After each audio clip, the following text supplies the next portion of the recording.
sallallahu aleyhi ve sellem şahidlik eləyir. Və sonra Abdullah bin Übey bunu yalanlayır. Amma Allah Teala ayə endirir, təsdiqləyir. Buna baxmayaraq Allah Rasulü cəzalandırmır Abdullah bin Übey bin Salul. Biz cəzalandırmaqdan danışmırıq.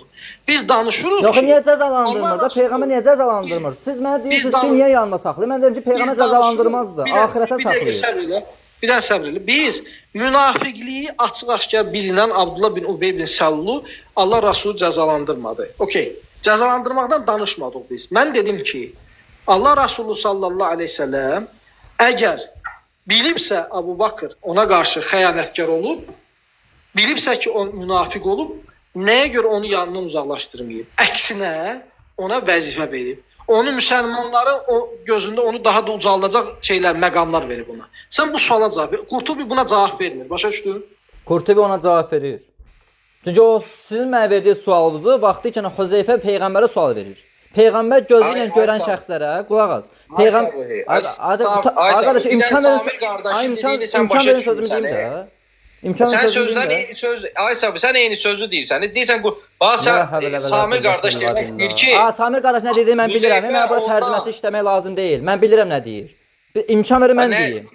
İmkan verin mən sözümü deyim. Yaxşı, sonra imkan ver mən deyərəm. Yaxşı, buyur.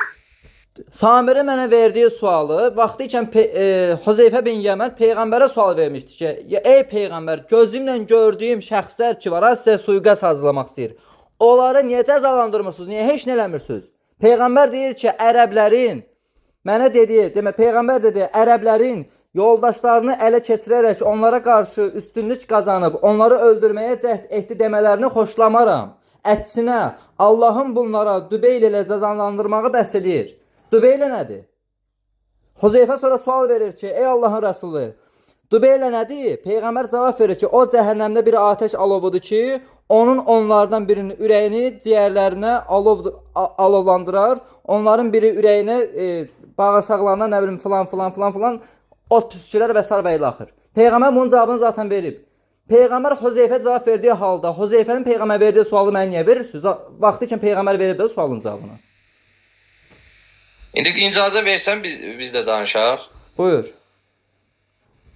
Samir qardaş deyir ki, Allah Rəsulu, yaxşı, sən bu hədisi qəbul elədik, okey. Samir qardaş deyir ki, hətta cəzalandırmasa belə, amma heç olmasa yanında saxlamazdı. Sən niyə bunu başa düşmək istəmirsən? Elə dirəşmirsən, Qurtubi deyib, Qurtubi deyib. Peyğəmbər məcbur edir yanında saxlasın.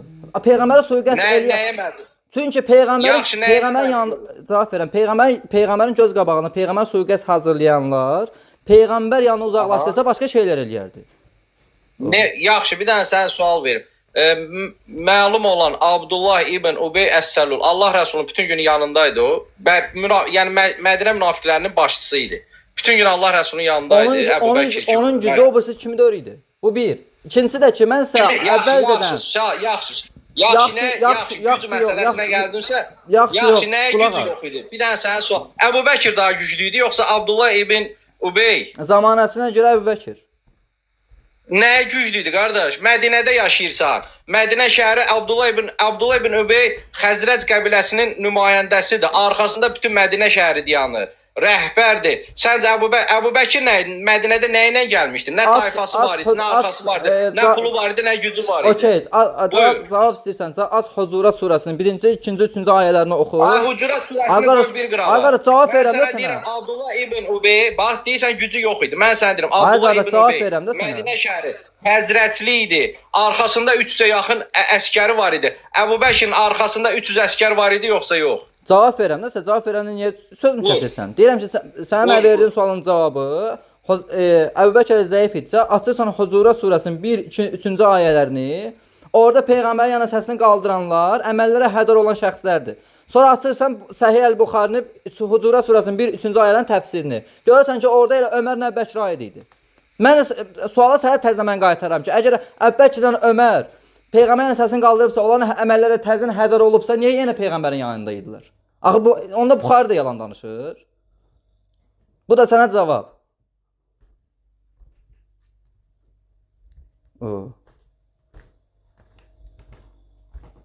Nə oldu, hara getdi bu?